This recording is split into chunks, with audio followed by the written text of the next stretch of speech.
Rabbi Jonathan Cahn continues to put out best-selling books. He's well known in the Christian community and also the secular community. I have the privilege, as you probably know, of being his publisher, and I'm so honored that today he's in our offices, and we wanted to take a few minutes to talk about some of the exciting things and also some of the things that are very, very concerning happening in our country. In fact, just last week, he recorded a prophetic word for President Biden. It's been seen over 2 million times, and it was not a happy, clappy kind of a warning. It's very serious. I'm going to ask him about it. So stay tuned to this conversation with Jonathan Cahn on the Strang Report. I'm Stephen Strang. Welcome to the Strang Report with Stephen Strang, the founder of Charisma. The Strang Report aims to encourage you to experience the power of the Holy Spirit and to discuss spiritual issues facing the church, our nation, and the world.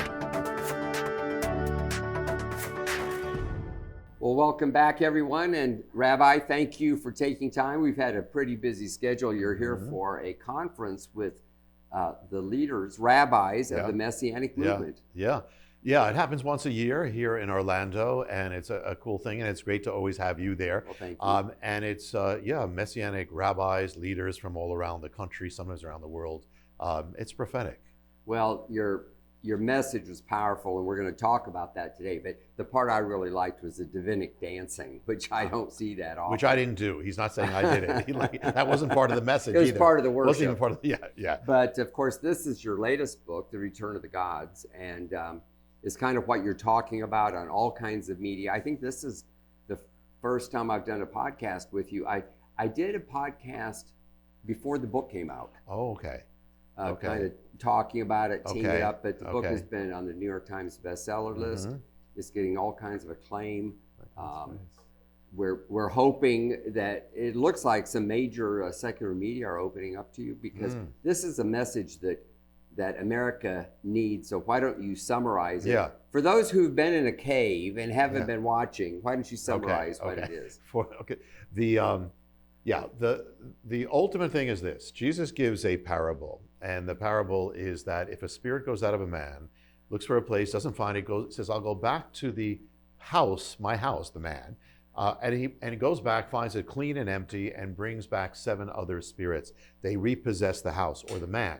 And so Jesus said the latter state is worse than the first. But what people don't get, he's not just talking about one person. He says, so it shall be with this generation. Generations or cultures, civilizations can also be possessed by spirits, and they can be delivered. And the thing is that if you look, Western civilization was once possessed by the gods. It was a pagan culture. It had all the signs of possession. And the Bible says that behind the gods, it says this in the Old Testament and the New Testament, behind the gods are spirits, demonic, And so in the Hebrew it's called shedim, in the Greek it's called daimonia. We get the word demon from it. So if you put it all together, in the largest application, any civilization or nation or culture that has known God and then turns away from God, has been cleansed by God, has been delivered by God, turns away from him, the spirits are going to return that were cast out. The gods, or in a sense, are going to return to repossess it. And if you want to understand what's happening in America and the world, much of the world, the West, it's exactly this, is that we are witnessing a repossession. We've opened the door, we've turned away from God, and so the house is not going to stay empty. The house is going to be filled, something else is coming into it. And what's coming into it is what was cast out of it. And what was cast out of it, and in the return of the gods, I'm revealing not just that, but can we know the exact specific gods or spirits that come back from the ancient world? And we can, and they are, and what's coming back is specific. It's a repossession. And we're also undergoing, in that, it's a process of Re-Paganization. And so when you look at all the changes that we've been watching over the last half century or so, it has been a turn away from God, but it's also been a re-paganization of our culture. It's all moving in a pagan direction. And remember, the Bible, the warning of it is when they come back, it's going to be worse. So what it's saying is ultimately this is going to be worse than it was in the beginning under paganism. One of the things I learned from the book, and I've studied this and I've known you, is that when Christianity kind of took over, it exorcised all these spirits. Yes. I mean, there were all these demonic spirits. Greece and Rome had homosexuality. Yeah. Caesarea Philippi, which is a Roman city, had some kind of Greek temple. I've seen it. I mean, I've seen the ruins.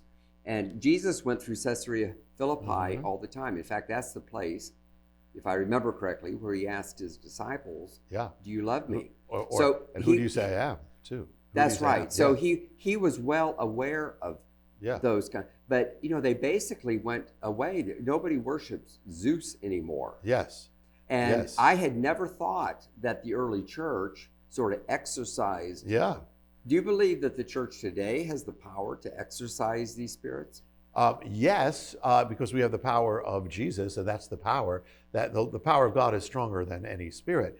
But at the same time, it's also linked to a culture. We have a gigantic culture. We can, first of all, we have to first exercise it among us, that any trace of these things, if there's any foothold that believers that we're taking part of, we have the power, the Spirit of God to deliver us and to deliver people in our life.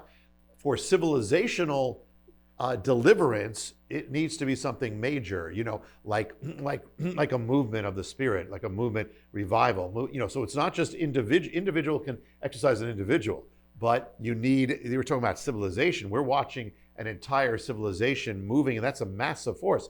God is still more powerful, you know, and the light is still more powerful than the darkness. We have that power, but for that to happen with a civilization, there has to be hearts changing all among the unsaved, among those who are actually under the influence of this. So our part is to shine the light, is to spread the gospel and not be intimidated by this and not be quiet. Now is the time, but we have that power, but it's going to take a massive move, just like it did with the gospel first coming. It was a mass exorcism of civilization. You know, the temples were abandoned, you know, but at the same time, the spirits were cast out, but the spirits don't die. Spirits don't die. They wait to come again. And now, and the other thing is that what's opened the door is the vacuum. Once you take on it, and we've been watching this, you know, from the early 60s, the removal of God, step by step. We all know it's happening from our culture, but we didn't heed the warning. If we knew the warning, if America knew the warning when it was, quote, Christian, I don't know if it would have done it, because it's always going to end up to where we are now. Because for instance, you take God out of the schools, you know, well, something else is going to come into the schools. Something else is going to come into the children. It's happening now. That's right. And that's what you warned President Biden about. It's had over 2 million views. And what, has it been 2 weeks since it happened? I mean, that's incredible. And it's on Instagram and Facebook and TikTok. Yeah. And could people find it by just Googling your name? If they just do Jonathan Cahn message to Joe Biden. Now, there was the first one that I did. It's number 2, okay? But they're both there. The first one was like the day of or the day after the inauguration 2 years ago. Yeah, and what I was led to do was to also give a warning that don't go in this direction. You know, you cannot do this and this. And what it was the warning of is what he's doing now. And this was almost an answer, because now you're doing what the warning said never to do. And so this was in a response to what triggered it is what happened on the White House lawn, which actually linked to the mystery of the gods. But that is the president hosted a mass gathering celebration on the White House lawn to strike down the Defense of Marriage Act in federal law. You know, a number of years ago, the Supreme Court made its ruling, but it never was in federal law, never enshrined in federal law. This was the enshrinement of same-sex marriage, the alteration of marriage into federal law. And it was called the Respect for Marriage Act. You know, talk about, you know, newspeak, you know, like what George Orwell said. You know, what they do is, you know, if you're talking about hatred, call it love. If you're talking about freedom, or oppression, call it freedom. So here was Respect for Marriage Act. It was the striking down of the Defense of Marriage Act, and celebrated with LGBT activists and drag queens at the White House. And then he lit up the White House in the rainbow, the color of the rainbow, which is, by the way, goes back to an ancient mystery of one of the gods in this book, which was the god or goddess that specifically altered sexuality. Okay, well, tell us about it. I want people to read the book, but just give a little hint. There is one in the book. She's called the Enchantress. This is the goddess. I talk about a dark trinity. That was, when Israel turned away from God, it was a dark trinity of these three primary deities, false god spirits. And the middle one is called the enchantress. The enchantress is the goddess of sexual immorality back then. And there's so much, the whole sexual revolution, it's not an accident that this happened right after we started emptying ourselves of God. This is what always happens. And there's much more to that, the whole sexual revolution. But this goddess was also the goddess where the ancient inscriptions, and I put the ancient inscriptions in the book, from Mesopotamia, it says that she says, I am a woman, I am a man. It says in her hymns, you have the power, she's talking to this goddess, you have the power to turn a man into a woman into a man. So this is the principality or the goddess who bends and breaks the lines of gender. She changes man to woman, woman to man. She merges it. So she's the god of androgyny. Now, this is not just in the realm of sexuality. This is in the realm of everything. Since the 60s, we've been having a thing of breaking the lines of gender. It's in every part of our culture, of the role of man, the role of woman. It's ultimately the elimination of man and women. That's where we're getting now. But so at the beginning of the sexual revolution, you didn't see that so much. It was take sex out of marriage, not out of gender. Now, but the thing is that as this spirit starts more and more possessing the culture and getting entrenched, then it gets deeper. Then this other work comes. So now in the ancient times, she had a priesthood. Her priesthood were men walking around her temples dressed as women. And so when you see men again dressing as women, again as part of a cultural movement, this is linked to this goddess.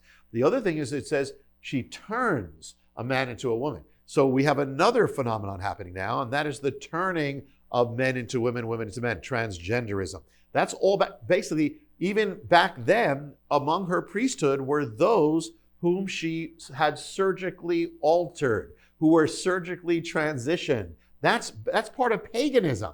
And the fact that it's now is not in a sense new, it's just worse now. But see, back then she sought to possess a priesthood. But Jesus said when they come back worse. Now she's seeking an entire generation. An entire generation of children are being indoctrinated into this now. So all these things are part of it. And so to the one of the signs of this goddess was the sign of the rainbow.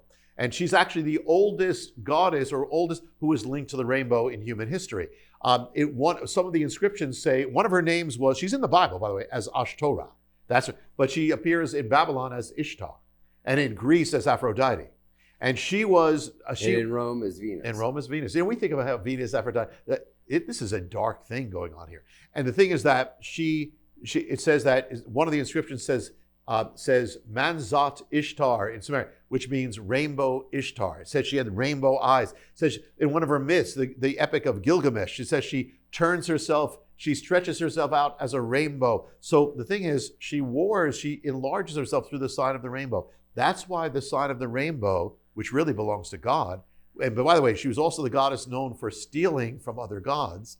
So she has taken this, and that's why it's supernatural. We were talking about somebody on Fox News who said what's happening in this realm is spiritual. And it is. The whole thing, look at what's happened. How did the rainbow take over everything? Unlike anything before. You can go into a supermarket and you'll see the rainbow on children's cereal boxes. You will see the rainbow on American embassies. They don't fly other flags, but they fly this flag. When on earth has the government celebrated any form of sexuality? This is not natural, it's supernatural. This is the mark of the goddess. And the other thing is that here the White House was lit up in the sign of the goddess. She's saying, I own it. Or in a sense, the president, I'm not saying he was conscious of it, he's lifting up America into the hands of this principality. What do you think the answer is? I know the answer. The answer to the false gods is the true God. And the answer to the false spirits is the Spirit of God. One of the things that, in the Return of the Gods, I'm opening up a lot of things, and a lot of things are, pretty stunning, that it's, because you're seeing it's happening in our life. But the ultimate thing, it's not just that, it's that we need to be aware of this because we're in a war. And if you're in a fight and you don't know you're in a fight, you're not going to win. And if you're in a fight and you don't know what you're fighting, you're most likely not going to win. Or if you don't know the power you have. So ultimately, the last part of the Return of the Gods is called the other God. And that is the power of our God is so much stronger. But we have to stand in that. One of the things that happens when these spirits come into a culture, at the beginning they come in the form of tolerance, because they have to open up a Judeo-Christian civilization. So be open, anything goes, it's okay. That's what we used to hear all the time, but we don't hear it as much. Now, once they get possession, close the doors, now every knee shall bow. There shall be no dissent. And that's where we are now with this cancel culture. And so the spirits, they always seek total domination, but also they have a vendetta against Christians because Christians are the ones who cast them out. And so there's a target on Christians. So the thing is that we have to know we're in a fight. We also have to, if we're gonna be a force for light, if there's anything in our life, like remember Gideon had in order to be a great hero, he had to smash the altar in his backyard to Baal. We have to get that out of our life first. Then we have to stand. The power of God is stronger. We have the power to cast out. We have the power. The light is always greater than the darkness. So if it's getting darker, listen, believers have prayed, I wish I lived in biblical times. Congratulations. These are biblical times. Paul dealt with the gods. Elijah dealt with the gods. Moses dealt with the gods. They stood against it. So this is not new, but it's a new form. So if the dark gets darker, we have to get brighter. These are the times of the book of Acts. The believers of Acts dealt with this world, this demonic world. We have that same power, and this could be our greatest hour, but we have to stand and go all out for God in the power of God.